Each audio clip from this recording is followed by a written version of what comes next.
Imagine being able to live without the heavy chains of anxiety and terror. Freedom sounds nice, right? What if I told you freedom is possible?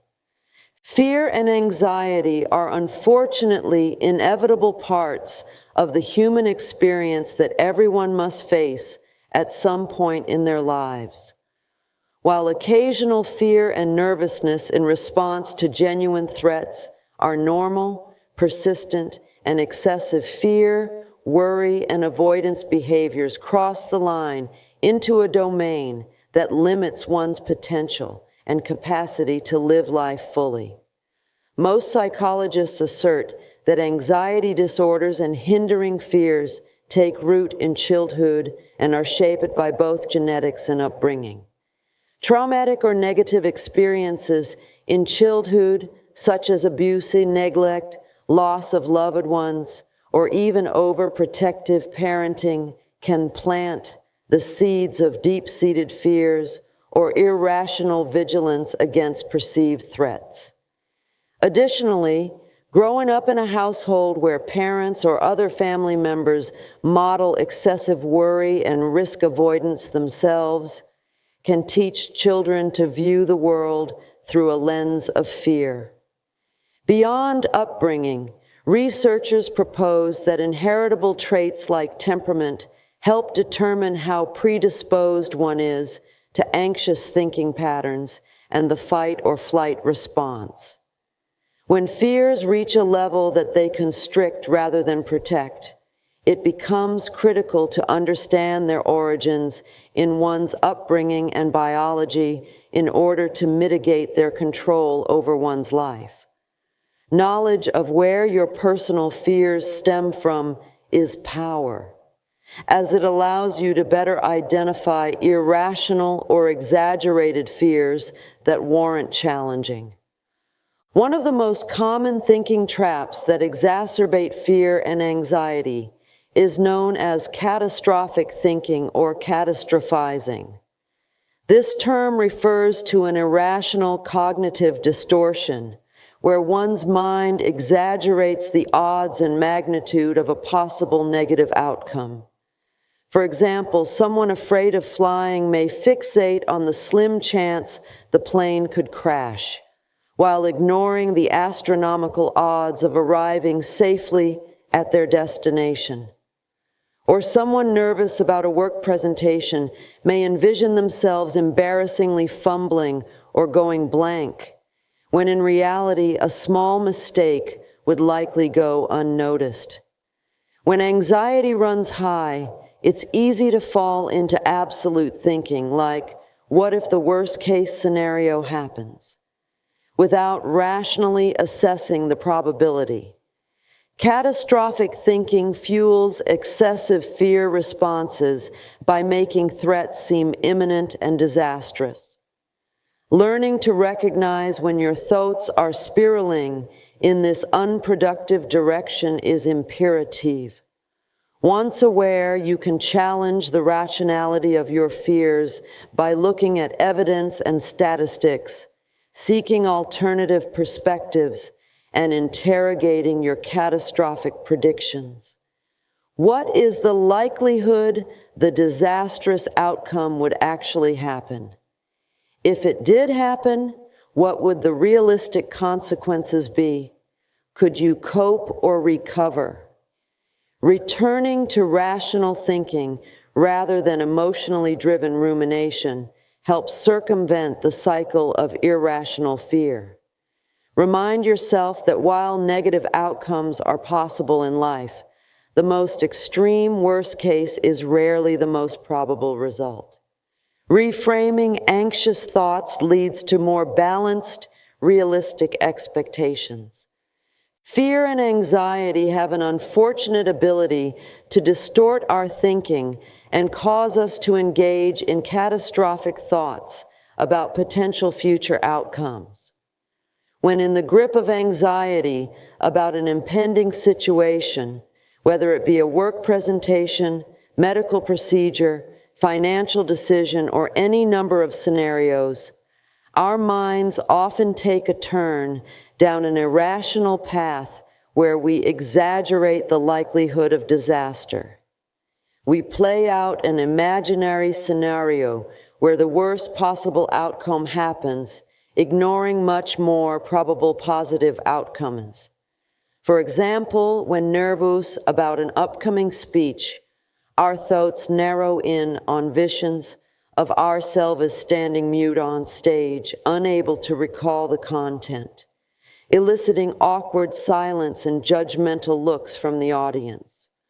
Or if we feel anxiety about an upcoming medical test, we may fixate on an unlikely, terrible diagnosis while dismissing the much higher probability of normal results. In the field of psychology, this tendency is known as catastrophic thinking or catastrophizing. It refers to a cognitive distortion where we blow the risk and potential impact of a negative outcome far out of proportion to its realistic probability. Catastrophic thinking locks us in a spiral of exaggerated what-if type thoughts, fueling our anxiety and skewing our ability to think rationally or maintain perspective. Learning to recognize when our thoughts are turning catastrophic is an important first step in this problematic thought pattern's dismantling. Once we can identify our minds venturing down this unproductive mental path, we can then deliberately shift our focus back to a place of rationality, balance, and facts. We remind ourselves that while negative outcomes are possible, the worst-case scenario playing out in our anxious brains is rarely the most likely result. Maintaining rational perspective keeps anxiety in check and allows us to see situations more clearly. Confronting feared situations in a strategic, gradual manner is one of the most effective yet challenging techniques for overcoming excessive anxiety. While avoiding scenarios that trigger anxiety may seem to protect us in the short term, it simply strengthens the irrational belief that perceived threats are too catastrophic to handle. For instance, someone with a fear of public speaking may repeatedly decline work presentations to sidestep anxiety. But this only solidifies the assumption that speaking up is disastrous. True progress requires intentionally exposing oneself to anxious stimuli to prove they can be tolerated. Systematic desensitization is key, making a hierarchy of fears and incrementally working up from least to most frightening. Start with manageable exposures to build coping skills before advancing. During exposure, focus mindfully on the present rather than worst-case scenarios. Stay in the situation until anxiety decreases to realize no catastrophe occurs. Celebrate successes while enlisting trusted allies for support and accountability. Consistent practice facing specific fears in a controlled, progressive way can gradually diminish their power. While difficult, confronting fears is the path to replacing avoidance with freedom. When people lack self-compassion and instead engage in harsh self-judgment or criticism, fear and anxiety frequently spread. Increased anxiety and avoidance habits typically go hand in hand with perfectionism and negative self-talk. Instead of responding with tolerance, consideration, and understanding, we lecture ourselves for having illogical worries or focus on errors. This keeps us in a cycle of worrying about being judged by others and ourselves. An attitude of kindness and compassion toward oneself and one's circumstances is crucial for overcoming fear. Think about how you would respond if a close friend confided in you about comparable fears. you probably would offer reassurance, affirmation, and a statement of confidence in their capacity to overcome. Why not show yourself the same kind of support? With time and effort, you can learn to be your own strongest supporter and gently confront negative beliefs. When fear or anxiety strike, one of the most common instincts is to respond by avoiding the situation that induced the feelings altogether. For someone afraid of flying, that might mean driving long distances instead of boarding a plane. For someone who fears public speaking, it could mean declining work projects that involve presentations. While avoiding feared situations provides temporary escape and relief, it is an ultimately counterproductive coping mechanism. Avoidance reinforces in your mind that the situation is something to be afraid of and that you cannot handle it. Each time you duck out of a feared scenario, you reinforce the power it wields over you. Furthermore, avoiding feared situations prevents you from ever learning that the situation would not have caused as much anxiety as anticipated, or that the anxiety would have dissipated quickly without disastrous consequences. Getting stuck in patterns of avoidance can be severely limiting to your life. The longer you enable the avoidance response, the more control you relinquish. It is vital to identify avoidance behaviors that allow fears to persist and make an effort to confront them. This may feel intensely uncomfortable at first, but serves to deflate the exaggerated power of the fear over time. Look for small ways to gently challenge patterns of avoidance each day, even if minor. With consistency, the anxiety triggered by avoided situations will gradually decrease. Letting go of avoidance frees you from confinement and returns you to a life of active participation. While facing one's fears and limiting avoidance behaviors are critical in overcoming anxiety, we must not overlook the importance of caring for our overall mental and physical well-being in the process. Fear and worry thrive in a state of poor self-care and high stress. When our basic needs for quality sleep, nutrition, exercise, and leisure are not met, we have fewer internal resources to manage normal anxiety. Prioritizing healthy lifestyle habits serves to minimize excessive fear responses and build resilience.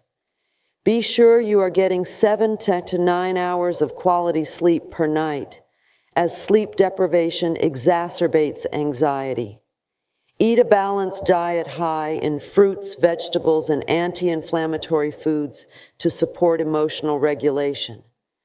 Make time for consistent cardio and strength training exercise, which stimulates relaxing neurotransmitters in the brain. Schedule in meaningful leisure activities that counteract stress like hobbies, socializing, time in nature, or meditation.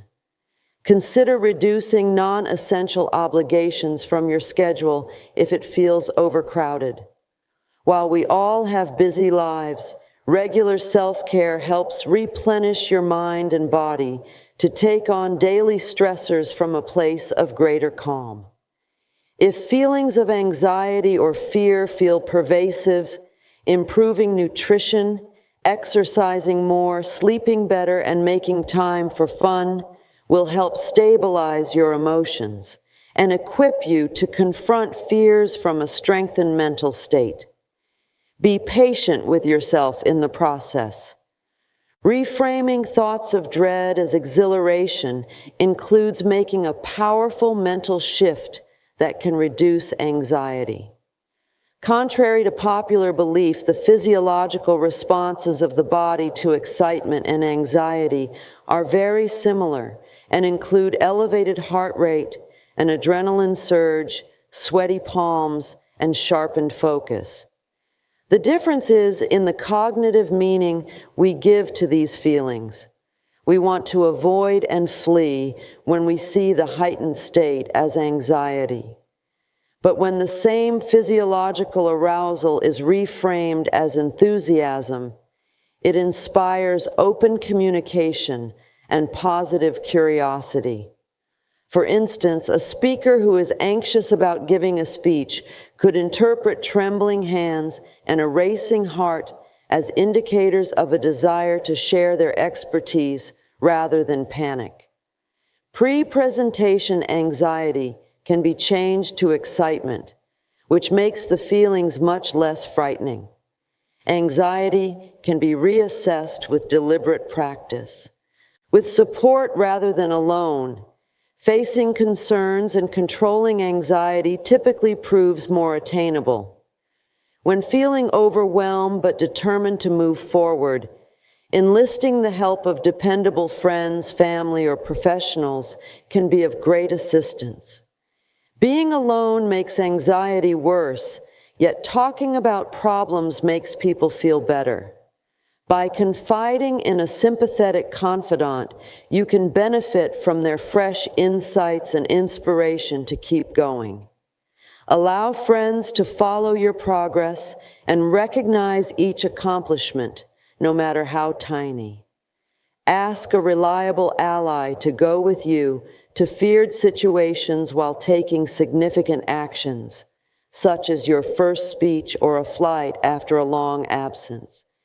It is reassuring to have someone nearby who is aware of your goals and who can steady you if nervousness strikes. Limit your time with anyone who might unintentionally reinforce your avoidance, though.